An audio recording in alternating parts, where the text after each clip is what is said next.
ಮನೆಗೆ ಬಂದಿರ್ಲಿಲ್ವಲ್ಲ? ನಿನ್ ಗಂಡನು ಪರಿಚಯ ಮಾಡ್ಕೊಟ್ಟಿರ್ಲಿಲ್ಲ? ಅದಕ್ಕೆ ಕರ್ಕೊಂಡ್ ಬಂದಿದ್ದೀನಿ. ಇವ್ರೆ ಜಯಂತ ಲಕ್ಷ್ಮಿ. ಲಕ್ಷ್ಮಿ ನಿಮ್ ಹೆಸರಲ್ವಾ? ಹೌದು, ನನ್ನ ಹೆಸರು ಲಕ್ಷ್ಮಿ, ಇವ್ರ ಹೆಸರು ಜಯಂತ್ ಲಕ್ಷ್ಮಿ. ಇವ್ರ ಹೆಸರಿಗೆ ನನ್ನ ಹೆಸರನ್ನ ತಗ್ಲಾಕಿದ್ದೀನಿ. ಕಾಂಬಿನೇಷನ್ ತುಂಬಾ ಚೆನ್ನಾಗಿದೆ. ಹೊಸ ಸಿಸ್ಟಮ್ ಮಾಡಿದ್ದೀನಿ. ಗಂಡನ ಹೆಸರಿಗೆ ಹೆಂಡತಿ ಹೆಸರು ಸೇರ್ಸಿ ಇಟ್ಕೋಬೇಕು. ಇದರಿಂದ ಅವ್ರಿಗೆ ಮದ್ವೆ ಆಗಿದೆ ಅಂತ ಎಲ್ರಿಗೂ ಗೊತ್ತಾಗುತ್ತೆ. ಯಾರ್ ಗಂಡ ಯಾರ್ ಹೆಂಡತಿ ಅಂತಾನೂ ಗೊತ್ತಾಗುತ್ತೆ. ಈಗ ನೋಡು, ನಿನ್ ಗಂಡನ ಹೆಸರು ಪರಮೇಶ್ವರ, ಪರಮೇಶ್ವರ ಪಾರ್ವತಿ ಅಂತ ಹೆಸರು ಬದಲಾಯಿಸ್ಕೊಂಡ್ರೆ ನೀನೇ ಅವ್ರ ಹೆಂಡತಿ ಅಂತ ಎಲ್ರಿಗೂ ಗೊತ್ತಾಗತ್ತೆ. ನಮ್ ಗುಂಡಣ್ಣನು ಅಷ್ಟೇ. ಗುಂಡಣ್ಣ ವೈಶಾಲಿ ಅಂತ ಹೆಸರು ಚೇಂಜ್ ಮಾಡ್ಕೊಂಡ್ರೆ ಕೋರ್ಟಲ್ಲಿ ಎಲ್ರಿಗೂ ನನ್ನ ಹೆಸರು ಗೊತ್ತಾಗುತ್ತೆ. ಜಯಂತ ಲಕ್ಷ್ಮಿ, ಹೇಳು ಲಕ್ಷ್ಮೀ ಜಯನ್. ನಾವಿನ್ ಹೊರಡೋಣವಾ? Sure sure. ಒಳ್ಳೆ ದಿನಾನೇ ಸ್ವೀಟ್ ತಂದ್ರಿ. ಹೌದಾ? ಏನು ವಿಶೇಷ? ಹಬ್ಬನ ಹರಿದಿನ? ನಾಮಕರಣ. ನಾಮಕರಣ ಯಾರ್ದು? ಯಾವಾಗ? ನಾರ್ಮಲ್ ಡೆಲಿವರಿನ ಸಿಸೇರಿಯನ್? ನಾರ್ಮಲ್ ಡೆಲಿವರಿ ಡಾಕ್ಟರ್ ಎಲ್ಲ ಹೋಗ್ಬಿಡ್ತಾರೆ.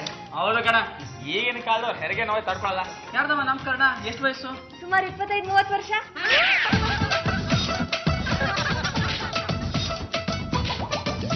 ಯಾರ ನಾಮಕರಣ ಅಂತ ಹೇಳಮ್ಮ. ರೀ, ಇವತ್ ಲಕ್ಷ್ಮಿ ಅವ್ರ ಗಂಡ ಜಯನ್ ಜೊತೆ ಬಂದಿದ್ಲು. ಮೇಡಮ್ ಲಕ್ಷ್ಮಿ ಅಂತ 2 ತಿಂಗಳಿಂದ ಮದುವೆ ಆಗಿತ್ತಲ್ಲ, ಅವ್ರಿಗೆ ಇಷ್ಟು ಬೇಗ ವಿಚ್ಛೇದನ ಬೇಕಂತ. ವಿಚ್ಛೇದನ ತಗೊಳ್ಳೋದಕ್ಕೆ ಅವ್ರಿಗೆ ಏನ್ರಿ ಆಗಿದೆ? ಅವ್ರು ಚೆನ್ನಾಗೇ ಇದಾರೆ. ರೀ, ಮದ್ವೆ ಆದ್ಮೇಲೆ ಹೆಸರು ಬದಲಾಯಿಸ್ಕೊಂಡಿದ್ದಾರೆ. ಅಯ್ಯ, ಅದು ಸರ್ವೇ ಸಾಮಾನ್ಯ ಮೇಡಮ್ ಅವರೇ. ಮದುವೆ ಆದ್ಮೇಲೆ ಎಲ್ಲ ಹೆಂಗಸರು ತಮ್ಮ ಗಂಡನ ಹೆಸರು ಸೇರಿಸ್ಕೋತಾರೆ. ಆದ್ರೆ ಇದು ಉಲ್ಟಾ. ಹುಡುಗನ ಹುಡುಗಿ ಹೆಸರನ್ನ ಸೇರ್ಸ್ಕೊಂಡಿದ್ದಾರೆ, ಜಯಂತ ಲಕ್ಷ್ಮಿ ಅಂತ. ನಾನು ಕೇಳೇ ಇಲ್ಲಪ್ಪ. ರೀ, ಇನ್ಮೇಲಿಂದ ನಿಮ್ ಹೆಸರು ಬರೀ ಪರಮೇಶ್ವರ ಅಲ್ಲ, ನಿಮ್ಗೆ ಹೊಸ ನಾಮಕರಣ ಮಾಡ್ತಾ ಇದೀನಿ. ಪರಮೇಶ್ವರ ಪಾರ್ವತಿ. ರೀ, ನಿಮ್ ಹೆಸರು ಏನ್ ಗೊತ್ತಾ? ಗುಂಡಣ್ಣ ವೈಶಾಲಿ. ಅಲ್ಲಮ್ಮ, ಮನೇಲಿ ನೀನ್ ನನ್ನ ಜೊತೆಗೆ ಇರ್ತೀಯ, ಕೋರ್ಟ್ಗೂ ತಗೊಂಡು ಹೋಗ್ಬೇಕಾ?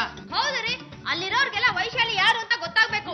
ಅಫಿಡೇಟ್ಗೆ 2,000 ರೂಪಾಯಿ ಖರ್ಚಾಗುತ್ತೆ, ನೀನೇ ಕೊಟ್ಬಿಡ. ಓ, ಅಂದ್ರೆ ತಾವು ಗುಂಡಣ್ಣ ವೈಶಾಲಿ ಅಂತ ತಪ್ಕೊಂಡ್ಬಿಟ್ರು? ಅಂದಿದ್ದೆ ನಾವು ನಮ್ಗೆ ತಿನ್ನಿಸ್ತೇನೆ. ನನ್ನ ಹೆಸರೇನು ಗೊತ್ತಾನೆ? ಏನಪ್ಪ? ಸುಬ್ರಹ್ಮಣ್ಯ ವೇದ. ನಾನು ಗುಂಡಣ್ಣ ವೈಶಾಲಿ ಅಂತ. ಸರ್, ನಾನು ಪರಮೇಶ್ವರ ಪಾರ್ವತಿ ಅಂತ. ಸಾಲ ಬೇಕೇನ್ರಿ? ಅಯ್ಯ, ರೌಡಿ ರೆಡ್ಡಿ ಹತ್ರ ಸಾಲ ಕೇಳಕ್ಕಲ್ದಿನ್ ಏನಕ್ಕೆ ಸರ್ ಬರ್ತೀವಿ? ನಮ್ಮಿಬ್ರಿಗೂ 1 ಲಕ್ಷ ರೂಪಾಯಿ ಸಾಲ ಬೇಕಿತ್ತು. ಈ ಫಾರಂ ಫಿಲ್ ಮಾಡ್ಬಿಟ್ಟು ಕೆಳಗಡೆ ಸೈನ್ ಹಾಕಿ.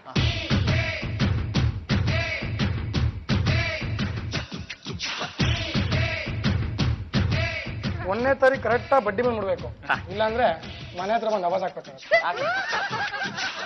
ಏನಂತ ಸೈನ್ ಹಾಕಿದ್ಯಾ? ವೈಶಾಲಿ. ನೀನೇನಂತ ಸೈನ್ ಹಾಕಿದ? ಪಾರ್ವತಿ. ಹಲೋ, ಹಲೋ, ನಾನು ಫೈನಾನ್ಷಿಯಲ್ ರೌಡಿ ರೆಡ್ಡಿ ಮನೆಯಿಂದ ಮಾತಾಡ್ತಿರೋದು. ನಾನ್ ಪಾರ್ವತಿ, ಪರಮೇಶ್ವರನ್ ಸ್ವಂತ ಹೆಂಡತಿ. ನಿಮ್ ಸ್ವಂತದ್ ನೀವೇ ಇಟ್ಕೊಳ್ಳಿ. ನಮ್ಮಲ್ಲಿ ಪಾರ್ವತಿ ಅನ್ನೋ ಹೆಸರು ಸಾಲ ತಗೊಂಡಿದ್ದಾರೆ, ಮತ್ತೆ ವೈಶಾಲಿ ಅನ್ನೋ ಹೆಸರು ಸಾಲ ತಗೊಂಡಿದ್ದಾರೆ. ನಮ್ಮಿಬ್ರ ಹೆಸರಲ್ಲಿ ಸಾಲನ? ಅದು ರೌಡಿ ರೆಡ್ಡಿ ಹತ್ರ. ಹೌದು ರೇ. ನೀನ್ ಯಾರು? ನಮ್ಗೇನು? ಏನ್ ಅನ್ಕೊಂಡಿದ್ಯಾ ನೀನು? ನೀನ್ ಯಾವ ನಮ್ಗೆ ಸಾಲ ಕೊಟ್ಟೆ? ಮನೆ ಕಡೆ ಬಾ, ಕೈ ಕಾಲು ಮುರಿತೀವಿ. ಏನೋ ಸಾಲ ತಕೊಂಡು ನಂಗೆ ಓದಕ್ತಿಯ? ಯಾರೇ ನೀನು? ಓಯ್, ನನ್ನ ಹೆಸರು ವೈಶಾಲಿ ಅಂತ. ಒಂದೇ ಇರು, ನೀನು ಕಾಚಾರ ಬಿಡಿಸ್ತೀನಿ. ಬರ.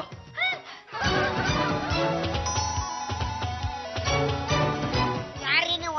ಬಾಲ ತೆಗೆದಿದ್ರು ಗಂಟೆ ಬಾರಿಸಿರಲ್ಲ. ಎಲ್ಲಿ ಆ ಹೆಂಗಸರು? ಇವತ್ತು ಅವ್ರಿಗೊಂದು ಗತಿ ಕಾಣಿಸ್ಲೇಬೇಕು. ನಾವು ಅವ್ರಿಗೋಸ್ಕರನೇ ಕಾಯ್ತಾ ಇದೀವಿ. ಯಾರೀನು? ನಾನು ವೈಶಾಲಿ ತಂಗಿ, ವೇದ ಫ್ರಮ್ ರೇಡಿಯೋ ನಾದ. ಏನಾದ್ರೂ ಪರವಾಗಿಲ್ಲ, ತಂಗಿ ತುಂಬಾ ಚೆನ್ನಾಗೇ ಇದ್ದಾಳೆ. ತಕೊಳ್ಳೋ. ಒಳ್ಳೆ ಹುಲಿ ಮೋಟೆದ್ರ ಬಲೆ. ಇವ್ರೊಬ್ರ ಅಲ್ರಿ, ಅವ್ರ ನಮ್ಮಕ್ಕ ಪಾರ್ವತಿ, ನಮ್ಮಜ್ಜಿ ವೈಶಾಲಿ. ಗುರು, ನಿನಗೆ ಚೆಲ್ಲೆ ಅಂತ ತಿನ್ಸ್ಬಿಟ್ರಲ್ಲ ಗುರು. ಏನೋ ಇದು? ಒಬ್ಬಳನ್ನ ಎತ್ತಾಕೊಂಡು ಹೋಗೋದು ನೋಡಿದ್ರೆ ಇನ್ನೂ ಇಬ್ರು ಸಿಕ್ಕುದ್ರಲ್ಲೋ. ಇವಳನ್ನಿಲ್ಲೇ ಬೇಡ, ಇವ್ರನ್ನ ಎತ್ತಾಕೊಂಡು ಹೋಗೋಣ.